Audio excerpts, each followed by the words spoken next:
तो ये जो क्रोमोसोम्स हैं ये आपको सेल डिवीजन के टाइम पे विजुअलाइज होंगे। जो क्रोमैटिन मटेरियल है that gets changed into chromosome at the time of cell division, और ये क्रोमोसोम्स सेंट्रोमियर की पोजीशन के बेसिस पे आपको कुछ इस तरीके से दिखाई देंगे।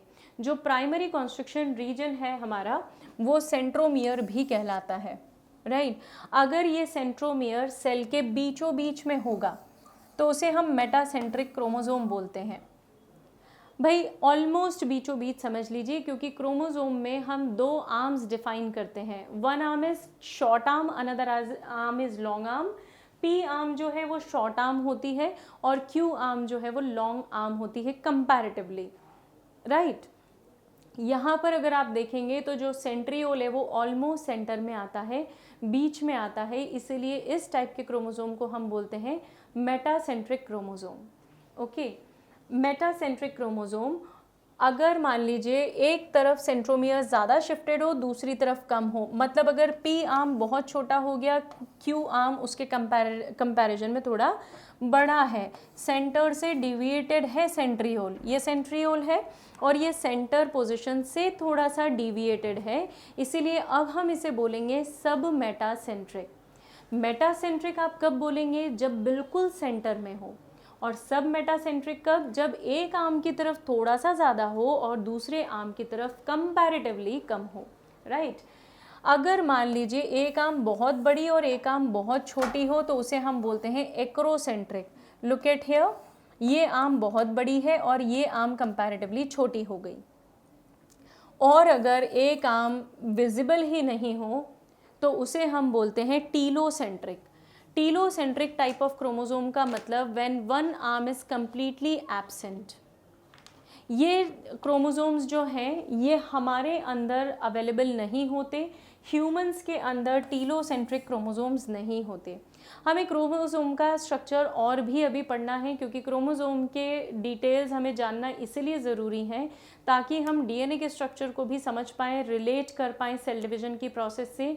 प्लस क्रोमोसोम के अंदर कुछ ऐसे एक्स्ट्रा रीजन्स भी हैं जो उसे ट्रांसक्रिप्शनली एक्टिव रीजन में या इनएक्टिव रीजन में या मेन जेनेटिक मटेरियल से थोड़ा सा दूर का हिस्सा बनाते हैं। तो we will talk about satellite, micro satellite, secondary construction, इन चीज़ों के बारे में भी हमें बात करनी है। This is the classification of chromosome on the basis of position of centromere. हम लोगों ने न्यूक्लियस तक डिस्कशन किया हुआ है और अब न्यूक्लियस के अंदर जो जेनेटिक मटेरियल है हमें उसके बारे में बात करनी है। देखिए, हमारा जो जेनेटिक मटेरियल है वो क्रोमोसोम है, डीएनए है या क्रोमैटिन है। इन तीनों चीज़ों के बीच में आपको एक बेसिक रिलेशन पता होना चाहिए बच्चों, क्योंकि ये तीनों चीज़ें आपस में इंटर रिलेटेड हैं। हमने सिर्फ एक पर्टिकुलर स्टेज पे उसका नाम अलग दिया है, अदरवाइज़ ये सारी चीज़ें एक जैसी हैं। ये आपको याद रखना पड़ेगा, ये आपको समझना भी है, राइट।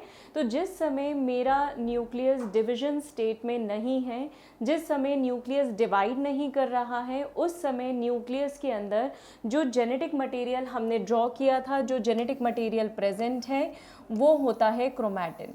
तो ये हमारी डबल मेम्ब्रेन है और डबल मेम्ब्रेनस न्यूक्लियस के अंदर ये जो थ्रेड लाइक स्ट्रक्चर है जिसे आप इनिशियल लेवल पे देखते हैं, तब जब आपका सेल डिवाइड नहीं कर रहा है तो इसे हम क्रोमैटिन के नाम से जानते हैं, राइट। ये क्रोमैटिन धीरे धीरे कंडेंस होकर क्रोमोसोम का शेप लेना शुरू करता है। तो जिस समय पे सेल डिवाइड कर रहा है ये क्रोमैटिन उस टाइम पे क्रोमोसोम का शेप लेगा। इस तरह से हम जिस क्रोमोसोम का शेप टिपिकली ड्रॉ करके स्टडी करते हैं वो एक मेटाफेज का क्रोमोसोम होता है जिसके आर्म स्प्लिटेड हैं या जिसके पास आपको 2 क्रोमैटिड्स दिख रहे हैं, राइट।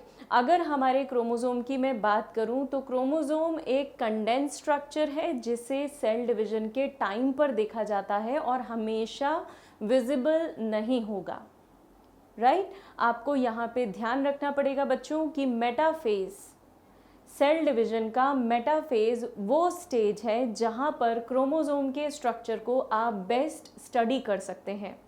इसका सीधा सा कारण ये है कि आपके क्रोमोसोम के ये जो आर्म्स हैं ये विजिबल आपको मेटाफेज में ही होंगे। क्रोमोसोम का प्रॉपर साइज, प्रॉपर शेप, ये सब कुछ आपको मेटाफेज में ही दिखाई देगा।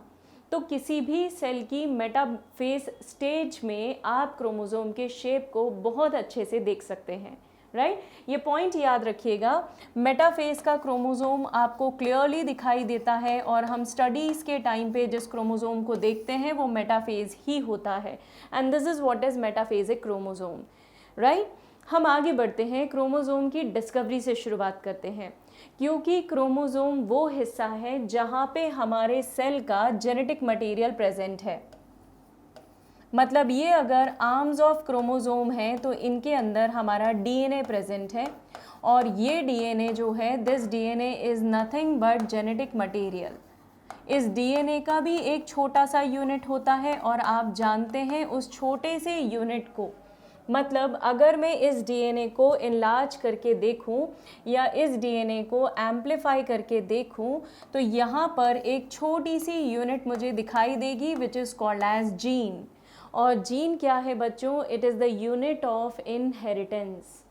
मतलब एक जनरेशन से दूसरी जनरेशन में जो इन्फॉर्मेशन को ट्रांसफ़र किया जाता है, राइट, जो बॉडी के फीचर्स की इन्फॉर्मेशन है, बॉडी के अलग अलग फंक्शंस की इन्फॉर्मेशन है, इस इन्फॉर्मेशन को जब आप एक जनरेशन से दूसरी जनरेशन में ट्रांसफ़र करना चाहते हैं, तब आपको इन्हीं क्रोमोसोम्स का, इन्हीं जीन्स का सहारा लेना पड़ता है।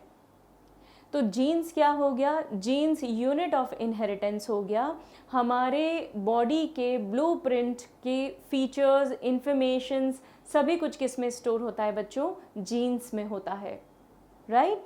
तो अब चलिए हम क्रोमोसोम की डिस्कवरी से शुरुआत करते हैं कि क्रोमोसोम्स को डिस्कवर किस तरीके से किया गया, कब किया गया।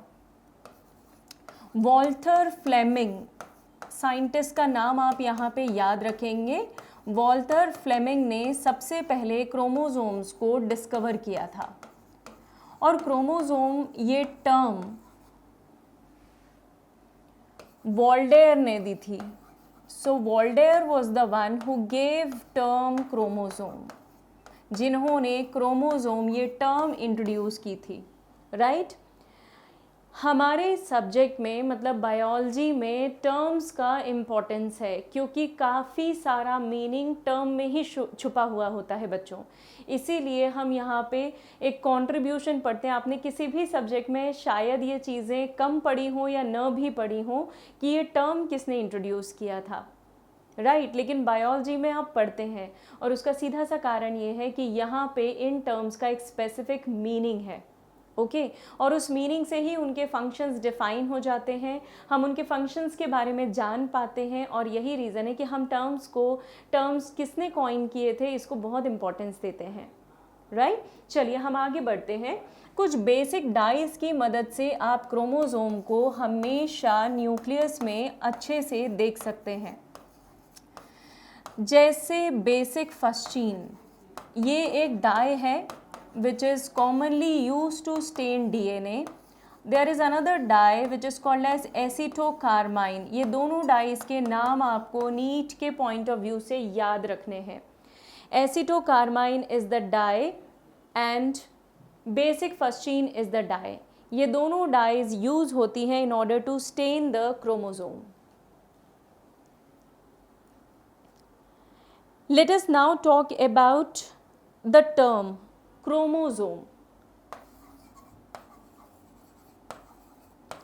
यहाँ पे क्रोमो का मतलब होता है कलर्ड, एंड सोम या सोमा का मतलब होता है बॉडी। तो जो कलर्ड बॉडीज़ हैं, माइक्रोस्कोप में जो कलर्ड बॉडीज़ आपको दिखाई देंगी उन्हें हम बोलते हैं क्रोमोसोम।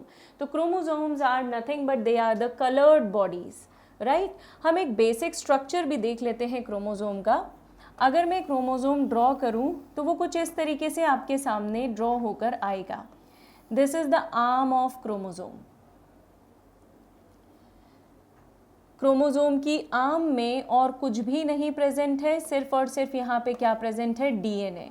तो अगर ये क्रोमोसोम है तो इस क्रोमोसोम की आर्म में डीएनए प्रेजेंट है, इसीलिए इसकी आर्म्स को हम स्टडी करते हैं। और यही वो आर्म्स है बच्चों जो आर्म्स आगे चलकर डिवाइड होना शुरू होती हैं या जो आर्म्स आगे चलकर एक जनरेशन से दूसरी जनरेशन में पास ऑन होती हैं जब आपका सेल जो है वो डिवाइड करता है। तो कुछ इस तरीके से मैंने आपके सामने क्रोमोसोम का स्ट्रक्चर बनाया है, क्रोमोसोम ड्रॉ किया है। नॉर्मली अगर आप देखें तो आप क्रोमोसोम को ऐसा बनाते हैं, दिस इज़ ऑल्सो करेक्ट। हम थोड़े समय बाद इसी स्ट्रक्चर पे फोकस करेंगे, लेकिन अभी मैं आपको क्रोमोसोम के अंदर क्या क्या चीज़ें होती हैं वो बताना चाहती हूँ, और इसीलिए हमने उस क्रोमोसोम को इस तरीके से ड्रॉ किया है। तो एक बार ये स्ट्रक्चर ध्यान से देखिए। यहाँ पे जो आउटर मोस्ट बाउंड्री है, जिसे मैं अब येलो से हाईलाइट करती हूँ, ये जो बाउंड्री है, ये बाउंड्री एक प्रोटेक्टिव शीथ है, लेकिन ये बाउंड्री एक एक्रोमैटिक सब्सटेंस से बनी हुई है। मतलब एक ऐसा सब्सटेंस जो सब्सटेंस डीएनए कैरी नहीं करता, राइट। तो ये जो स्ट्रक्चर मैंने या ये जो पोर्शन मैंने आपके सामने हाईलाइट किया है, ये पोर्शन बेसिकली कंडेंस्ड प्रोटीन का एक स्ट्रक्चर है जिसे मैं पेलिकल बोलती हूँ। ये पेलिकल एक्रोमैटिक सब्सटेंस है बेसिकली, मतलब it will not have any genetic information. So this pellicle is nothing but achromatic structure, और you can also call it as condensed protein.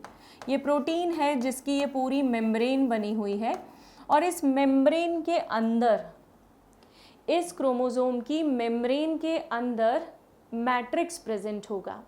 तो pellicle is the outer most boundary, और उस boundary के अंदर एक liquid present होगा जिसे हम बोलते हैं मैट्रिक्स, राइट। मैट्रिक्स भी क्या है, एक्रोमैटिक ही है, उसके अंदर भी जेनेटिक मटेरियल नहीं, या यूं कह लीजिए कि वो खुद किसी भी तरीके से इंफॉर्मेशन को पास ऑन नहीं करती।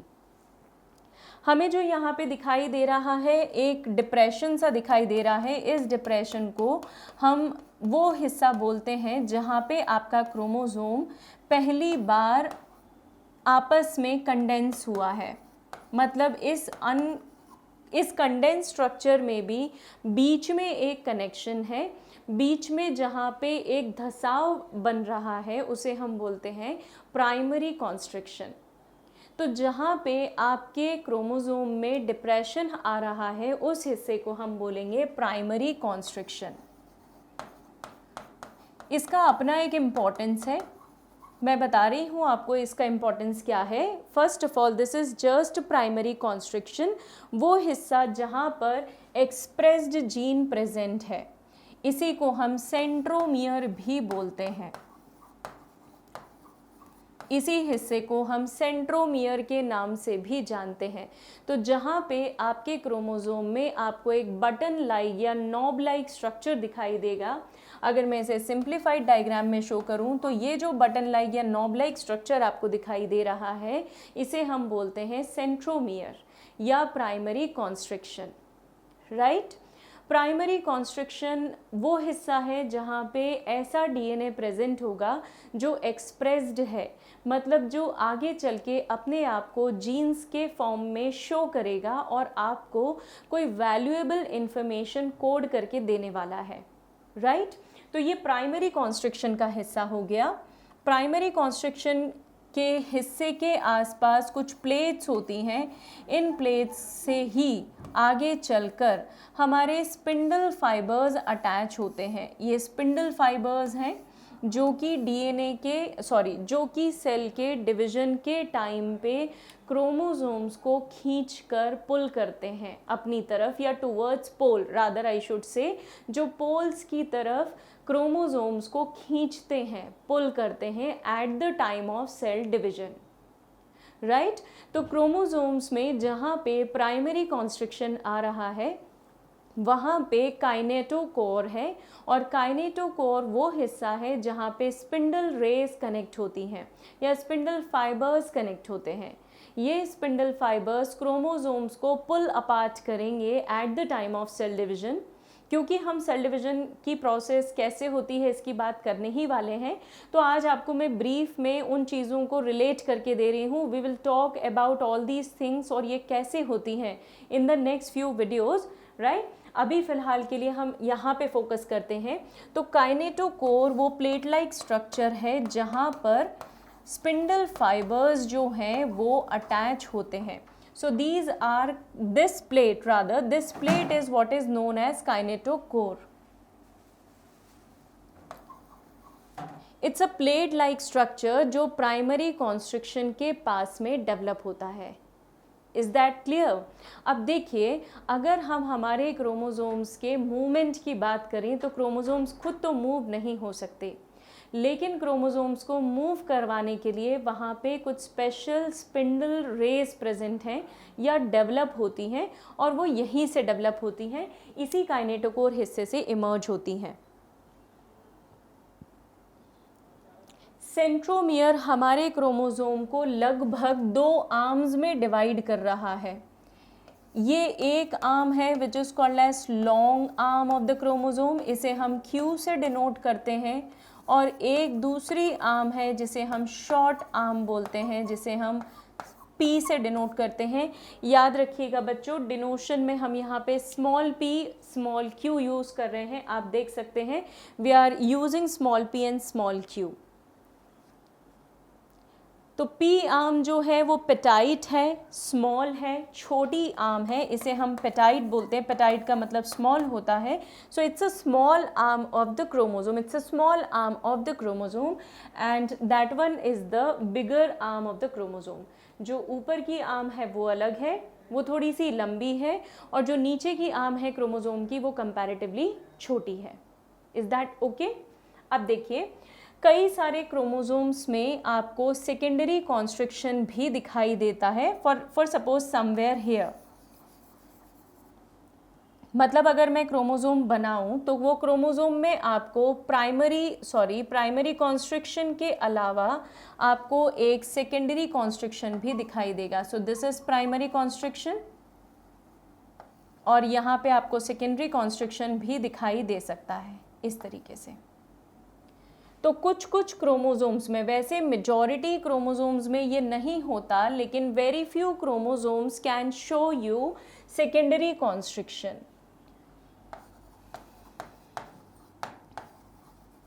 दिस इज सेकेंडरी कॉन्स्ट्रिक्शन, मतलब जहाँ पर हमारा जो जेनेटिक मटेरियल है वो कंडेंस्ड फॉर्म में दिखाई दे रहा है। We call that region as secondary constriction. Secondary constriction majorly तो हर क्रोमोसोम में नहीं दिखता, लेकिन अगर ये आपको किसी क्रोमोसोम में दिखाई दे रहा है तो इसकी पोजीशन फिक्स्ड है। मेरी बात ध्यान से समझिएगा, अगर सेकेंडरी कॉन्स्ट्रिक्शन दिख रहा है तो उसकी पोजीशन फिक्स्ड होती है, और ये जो पोजीशन इसकी फिक्स्ड है, इसी के कारण हम उस पर्टिकुलर क्रोमोसोम को आइडेंटिफाई कर सकते हैं। Is that okay? भाई, जिस समय आप क्रोमोसोम्स को स्टडी कर रहे हैं माइक्रोस्कोप यूज़ करेंगे, और माइक्रोस्कोप में क्रोमोसोम्स तो हमारे पास 23 पेयर्स में है। तो अब आप कौन सा क्रोमोसोम देख रहे हैं ये आपको जानना बेहद ज़रूरी हो जाता है। इसीलिए we will look for secondary constriction. तो जब सेकेंडरी कॉन्स्ट्रिक्शन आपको दिख जाए और जिस पोजीशन पे दिख जाए उसे आप स्टैंडर्डाइज पोजीशन मानकर ये बता देंगे कि ये क्रोमोसोम वही पर्टिकुलर क्रोमोसोम नंबर है, may be 2, may be 18, may be 15, what ever, right. तो सेकेंडरी कॉन्स्ट्रिक्शन की पोजीशन फिक्स होती है, and therefore it helps in identification. The position is fixed and therefore it helps in identification of the chromosome. ये points कुछ important points हैं जो आपको आपकी एग्ज़ाम के लिए याद रखने हैं।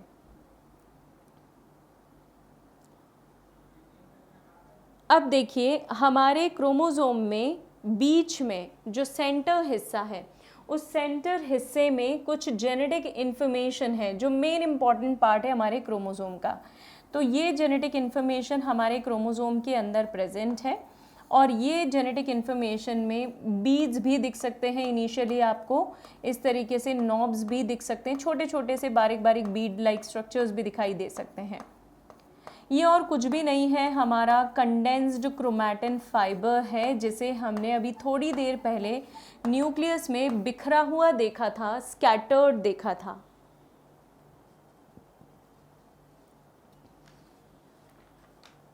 So you can notice that chromonymata और rather chromatin, और एक प्रॉपर वर्ड मैं यूज कर लेती हूँ अब आपके सामने, क्रोमोनिमेटा, क्योंकि ये आपको बीडेड लाइक स्ट्रक्चर दिख रहा है, कुछ इस तरीके से स्ट्रक्चर दिख रहा है, हल्का सा वेवी होगा ये, इसे हम बोलते हैं क्रोमोनिमेटा, जिसमें हमारी जेनेटिक इंफॉर्मेशन प्रेजेंट है, जिसमें हमारा डीएनए प्रेजेंट है, जिसमें हमारे जीन्स प्रेजेंट हैं, राइट। तो chromonemata will be found in the arms of chromosome and these arms are nothing but chromatids, right. दोनों आर्म्स को जॉइन करने के लिए हमें एक स्पेशल नॉब लाइक स्ट्रक्चर की ज़रूरत पड़ती है, जिसे हम बोलते हैं सेंट्रोमियर या primary constriction, which is visible over here. ये जो सेंट्रोमियर है, इस सेंट्रोमियर के आसपास एक स्पेशल प्रोटीन सिक्रीट होता है, which is called as cohesin protein, और कोहेजन प्रोटीन इन दोनों आर्म्स को जोड़ने में मदद करता है। याद रखिएगा, देयर इज़ अ प्रोटीन, ये आपके कॉम्पिटिटिव एग्जाम्स, आपके नीट के लिए इम्पॉर्टेंट है, सुन लीजिएगा ध्यान से। यहाँ पर एक स्पेशल प्रोटीन रिलीज होता है जिसे हम बोलते हैं कोहेजन प्रोटीन, और ये कोहेजन प्रोटीन दोनों आर्म्स को कनेक्ट करके रखने में मदद करता है। I hope this is clear, right. हम बात कर लेते हैं अब क्रोमोसोम के कुछ और एक स्ट्रक्चर की, जो कि रेयरली क्रोमोसोम में दिखता है, हमेशा तो नहीं दिखता है। There is a special region in the chromosome जो कि सेकेंडरी कॉन्स्ट्रिक्शन के बाद भी आपको बिल्कुल आखिरी के हिस्से में दिखाई देगा, राइट। ये जो आखिरी के हिस्से में दिख रहा है, this is called as, I am so sorry, this is called as satellite chromosome और satellite region. I can write it satellite region. ये सैटेलाइट रीजन में एक पतला सा थ्रेड है जो इसे मेन क्रोमोसोम से कनेक्ट कर रहा है। I will draw it for you, जो मेन क्रोमोसोम से उसे कनेक्ट कर रहा है कुछ इस तरीके से। This is the fine region that connects this sat region with the main chromosome.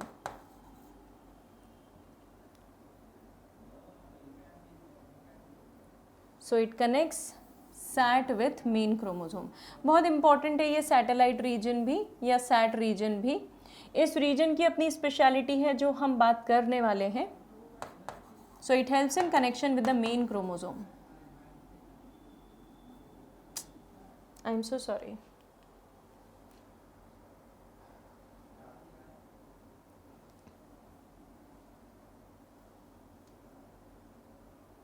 Connects with the main chromosome. You may also note it from here. It connects with the main chromosome. इस हिस्से को हम बोलते हैं set reason. ये elongated round knob like structure है जिसे हम सैटेलाइट बोलते हैं।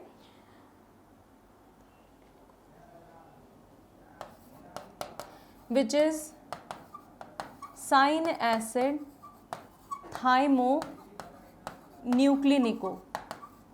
This region is known as sin acid thymonucleinico, that is यहाँ पे इस हिस्से में थाइमीन ज़्यादा प्रेजेंट है।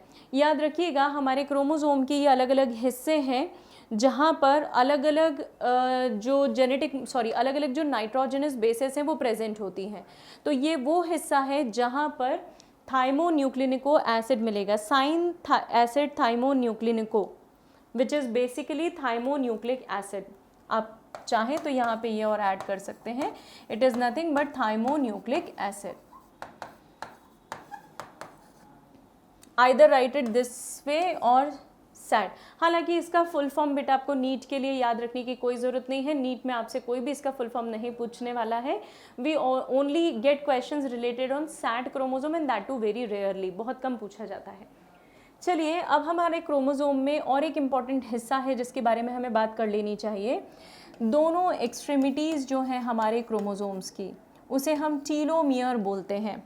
Both the extremities of chromosomes are known as telomere. और ये जो टीलोमियर रीजन है ये भी अपने आप में बहुत स्पेसिफिक रीजन है, क्योंकि इस टीलोमियर के कारण हमारा जो क्रोमोसोम है वो सेल डिवीज़न के टाइम पे आपस में चिपकते नहीं हैं, क्योंकि सेल डिवीज़न के टाइम पे हमारे क्रोमोसोम्स मूव करते हैं, कुछ क्रोमोसोम इधर कुछ क्रोमोसोम उधर। तो क्रोमोसोम के मूवमेंट के लिए हमें चाहिए कुछ ऐसे रीजन्स जो उन्हें चिपकने से बचाएं बेटा। याद रखिएगा, we don't want our chromosomes to get stuck, right, to get stick with each other, क्योंकि अगर वो दोनों स्टिक हो गए, चिपक गए, तो वो मूव नहीं कर पाएंगे, they will remain stuck at their positions. और अगर वो मूव नहीं कर पाए बच्चों, तो याद रखिए जब भी सेल डिवीज़न की प्रोसेस में जेनेटिक मटेरियल डिस्ट्रीब्यूट होता है वो डिस्ट्रीब्यूशन रुक जाएगा। डिस्ट्रीब्यूशन रुक गया तो किसी एक क्रोमोसोम में जेनेटिक मटेरियल की क्वांटिटी ज़्यादा होगी और दूसरे क्रोमोसोम में जेनेटिक मटेरियल की क्वांटिटी कंपैरेटिवली लेस हो जाएगी। So telomere prevents sticking of chromosome at the time of cell division. It prevents sticking. और एक बहुत इंपॉर्टेंट बात बताती हूँ, यही टीलोमियर रीजन अगर क्रोमोसोम का स्पॉइल हो जाए, ख़त्म हो जाए, तो इससे कैंसर होने की भी पॉसिबिलिटी बढ़ जाती है। वैसे तो कैंसर होने का एक ब्रॉडर रीज़न जो आप जानते हैं, that is uncontrollable growth of cell, right. अगर सेल इनडेफिनेटली डिवाइड होते रहें तो उसे हम बोलेंगे cancer, isn't it? It becomes tumor first and then develops into cancer, maybe malignant cancer. Now, if telomeric region present है तो वो क्रोमोसोम्स को स्टिक नहीं होने देगा और जो सेल्स हैं उनकी इनडेफिनेट ग्रोथ को भी नहीं होने देगा, क्योंकि बच्चों टीलोमियर रीजन पे ही डिपेंड करता है कि आपका वो पर्टिकुलर सेल कितनी बार डिवाइड कर सकता है, राइट। ऐसा तो नहीं होता कि हमारी बॉडी में कोई भी सेल जो है वो जब तक चाहे तब तक डिवीजन शो कर ले। This doesn't happen that way. हमारी बॉडी में जो क्रोमोसोम्स डिवाइड होते हैं या जो सेल्स डिवाइड होना शुरू करते हैं वो एक लिमिट तक ग्रो करते हैं और उसके बाद उनका डिवीजन स्टॉप हो जाता है। ये सिर्फ और सिर्फ इसीलिए क्योंकि उनके पास ये टीलोमियर रीजन्स प्रेजेंट हैं। तो टीलोमियर वो पोर्शंस हैं जो क्रोमोसोम्स के जो सेल्स के डिवीजन को लिमिट करता है। और जैसे जैसे एज बढ़ती जाती है, राइट, जैसे जैसे सेनेसेंस का टाइम आ जाता है, सेनेसेंस मतलब धीरे धीरे बॉडी के फंक्शंस लूज होना और डेथ की तरफ अप्रोच होने लगता है, वैसे वैसे हमारा जो डीएनए का हमारे जो सेल का डिवीजन है वो कम होता जाता है, इम्यूनिटी भी कम होती जाती है बेटा। यही रीज़न है कि सेल्स एक लिमिट तक डिवाइड करने के बाद मर जाते हैं, राइट। तो it is all because of this telomeric region that helps in cell division, that determines the number of cell division. ये telomere region guanine rich region होता है। This is guanine rich region. 5 prime 3 prime ये DNA, ये portion ये nucleic acids इसके अंदर ज़्यादा होते हैं। So it is a region which is rich in guanine residues.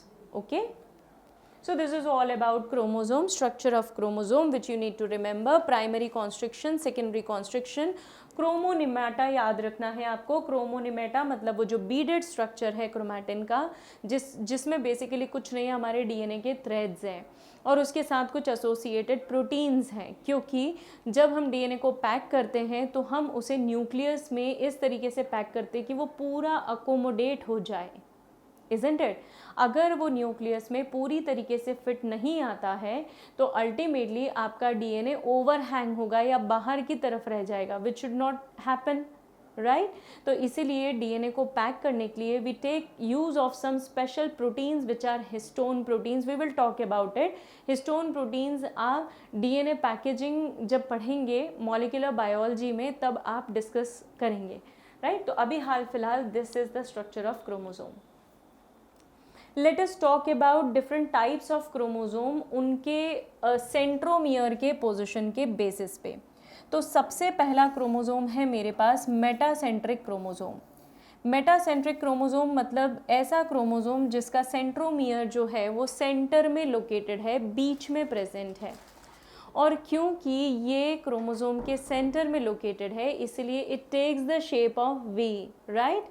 ये वी का शेप लेना शुरू कर देता है और इसीलिए हम इसे वी शेप्ड क्रोमोसोम भी बोलते हैं। अगर बच्चों आपसे कोई पूछे तो यहाँ पर P is equals to Q और Q is equals to P ये आपको बता देना है क्योंकि दोनों आर्म्स कैसी हैं, इक्वल है, right. So this is what is metacentric chromosome. The another category of chromosome is सब मेटासेंट्रिक, जहाँ पे एक आर्म थोड़ी ज़्यादा बड़ी है और एक आर्म थोड़ी सी छोटी है, क्योंकि सेंट्रोमियर की पोजीशन ना तो एक एंड की तरफ पूरी तरीके से है और ना सेंटर में है, तो डेफिनेटली यहाँ पे आर्म्स कैसी हो गई, अनइक्वल हो गई, राइट। तो P is not equal to Q in case of sub metacentric chromosome. And रफली अगर आप नोटिस करें तो this is taking the shape of L, इसीलिए इसे हम बोलते हैं L shaped chromosome, right. This is what is referred as L-shaped chromosome. So metacentric chromosome में दोनों arms equal हैं, P is equals to Q, so it is V-shaped chromosome. सब metacentric में दोनों arms unequal हैं, P is not equals to Q and this is L-shaped chromosome. The another category of chromosome is acrocentric. Acrocentric chromosome ऐसा होता है जहाँ पे जो सेंट्रोमियर है वो किसी एक पोजीशन पे बहुत ज़्यादा शिफ्ट है। मतलब अगर आप देखें तो ये एक क्रोमोसोम ये एक आर्म और ये दूसरा आर्म, ये आर्म जो है बहुत ज़्यादा वेरी कर रही हैं अपनी लेंथ में, इसलिए it is giving a J shape. So this type of chromosome is known as J shape chromosome. And lastly telocentric chromosome, जहाँ पे सेंट्रोमियर एक लास्ट पोजीशन पे है और जो आर्म है वो अकेली आपको दिखाई दे रही है, so this is referred as telocentric chromosome. One arm seems to be completely absent, right? So this is what is types of chromosome on the basis of centromere.